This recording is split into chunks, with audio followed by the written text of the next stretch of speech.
po pala yung DTF Crayon. Ginamit po to ng 6 na araw na may 433 na total na meter. Head clean. Ito naman po yung tamang pag-head clean. After mag-head clean, punasan natin yung wiper.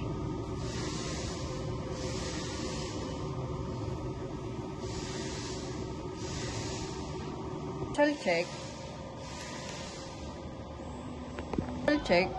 Ang ink system ay tama lang. Tank nilinis ngayon Sunday. Or supply. Po yung mga unused supply. Ito naman po yung white powder. Po yung cleaning solution. Ito naman po yung CMYK. Ayan po, yung cyan, yellow, magenta at black. Po yung film. Naman po yung output record, nakalagay naman po siya sa system.